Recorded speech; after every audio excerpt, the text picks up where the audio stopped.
औज़ बिल्लाहि मिनश्शैतानिर्रजीम बिस्मिल्लाहिर्रहमानिर्रहीम। ज़मा इज़्ज़तमंदों मशरानों कशरानों ज़नानों अस्सलामु अलैकुम वरहमतुल्लाहि वबरकातुहू। मुझे उम्मीद है आप सब हज़रात खैरियत से होंगे। यकीनन अल्लाह करीम हम सब की हिफाज़त फ़रमाए। अल्लाह जल्ल शानहू तमाम उम्मत मुस्लिमों को 100% दीन के मुताबिक ज़िंदगी गुजारने की तौफ़ीक नसीब फ़रमाए। आज की ये जो अमल है ये दस्ते गैब का बहुत मुजरब ज़बरदस्त किस्म का अमल है और तीर बहदफ अमल है। ये मैंने ख़ुद भी इसको बहुत ज़बरदस्त किस्म का आज़माया है और मेरे अल्हम्दुलिल्लाह ये अपने पर्सनल वज़ाइफ के अंदर भी ये शामिल है। मोहतरम सामाईन, थोड़ा सा टाइम अगर आप अपने लिए ख़र्च करते हैं तो इंशाअल्लाह ताला रब्बुल इज़्ज़त आपके लिए ख़ज़ानों के दरवाज़े आपके लिए खोल देंगे। इज़्ज़त के दरवाज़े आपके लिए खुल जाएंगे, शोहरत के दरवाज़े इंशाअल्लाह ताला आपके लिए खुल जाएंगे। और मैं आजकल के दौर में ये समझता हूँ जैसे हमारा नाक़िस ईमान है तो अल्लाह ताला हर मुसलमान को काफ़ी सारी दौलत उसको दे जो नॉर्मल रूटीन के अंदर इंसान को ज़रूरत होती है।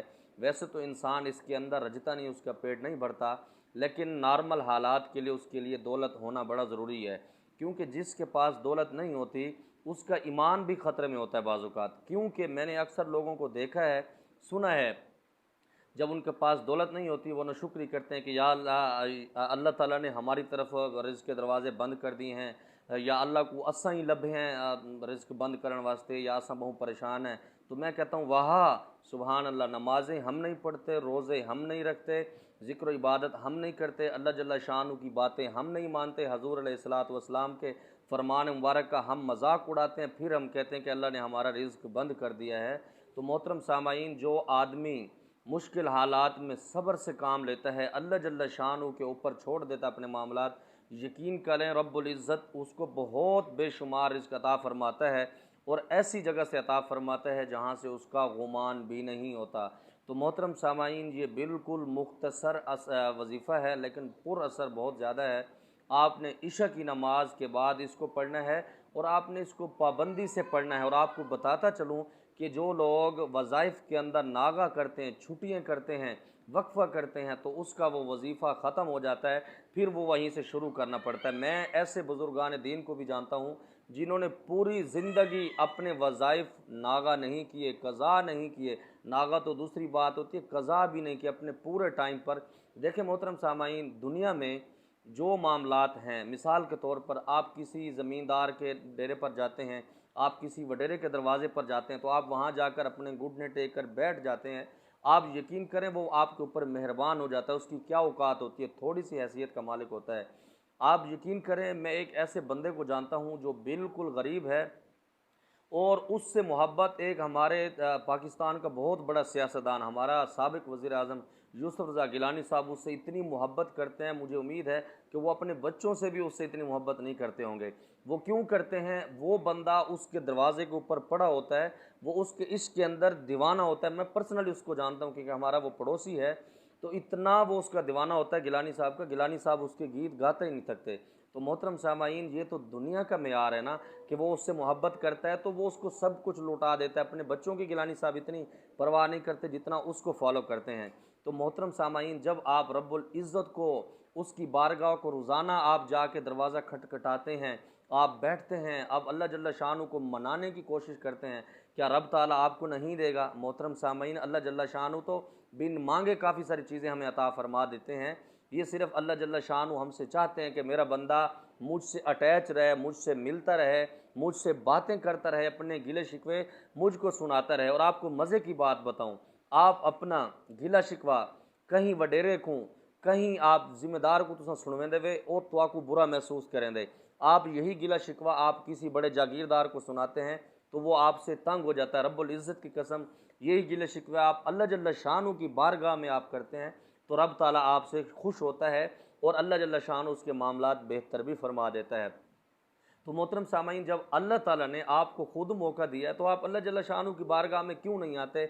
यहाँ पर ना टैक्स है, ना मिलने की कोई रिश्वत देनी पड़ती है, ना आपको इंतज़ार करना पड़ता है। आप रात में, दिन में 24 घंटे 24 आवर आप अल्लाह रब्बुल इज़्ज़त को मिल सकते हैं। मिलने के लिए क्या है, आपने सिर्फ वज़ू करना है, उसके बाद आपने 2 रकात पढ़नी है और अपने हाथ उठाने हैं, अल्लाह जल्ल शानु से ये कहना, या अल्लाह पिछले गुनाहों की मैं तौबा चाहता हूँ और इंशाअल्लाह ताला नेक्स्ट टाइम मैं गुनाह नहीं करूँगा। आपने ये सिर्फ अल्लाह जल्ल शानु से ये लफ्ज़ बार बार कहने हैं।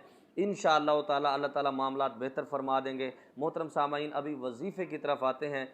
अगर आप तहज्जुद की नमाज़ पढ़ते हैं तो मेरा सलाम हो आपको, मैं आप पर कुर्बान जाऊँ कि अल्लाह ने ये तौफीक आपको बख्शी है। तो आप तहज्जुद के बाद इस वजीफ़े को करेंगे तो सोने पर सुहागा है, वरना इशा की नमाज़ पढ़ने के बाद आप इस वजीफ़े को करें, या फिर सुबह की नमाज़ पढ़ने के बाद उसके बाद करें, सुबह की सुन्नतें पढ़ने के बाद फ़र्ज़ों से पहले आप इस वजीफ़े को करें। बिल्कुल मुख्तसर है।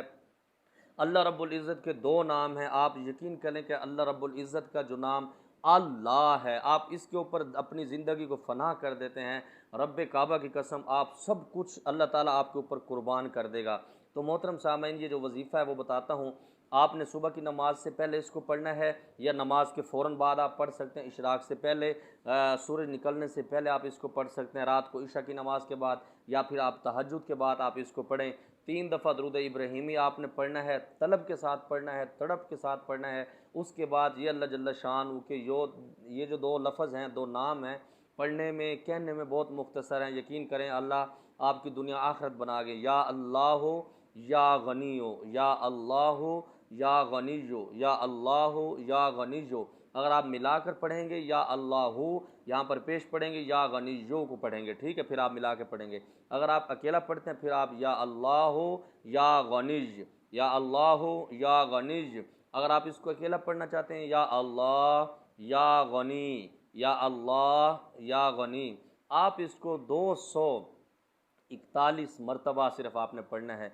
फिर आपने 3 दफ़ा दुरूद इब्राहिमी पढ़ के अपने हाथों पर फूंक मार के पढ़ लेंगे, ऐसे फूंक मार देंगे, पूरे जिस्म के ऊपर हाथ फेर लेंगे।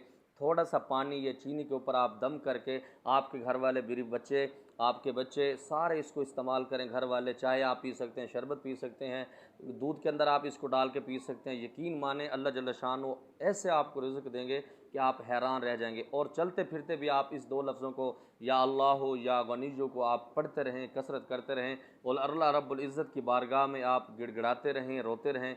इंशाअल्लाह ताला रब ताला की ज़ात आप पर बहुत ज़्यादा मेहरबान होगी। अल्लाह जल्ल शानु हम सब की हिफाज़त फरमाए। रब ताला तमाम उम्मत मुस्लिमों को 100% दीन के मुताबिक ज़िंदगी गुजारने की तौफीक नसीब फरमाए। सवाब की नीयत से आप दोस्तों के साथ भी इस वीडियो को शेयर कर सकते हैं। चैनल सब्सक्राइब में कोई पाबंदी नहीं है, कोई इसके ऊपर टैक्स आपका आने वाला नहीं है। आप मोहब्बतों से, अकीदतों से अपने दोस्तों के साथ इसको शेयर करें।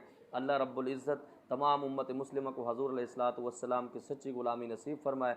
ज़मा दपारा ख़ास दुआओं का दा अल्लाह पामान। अस्सलामु अलैकुम।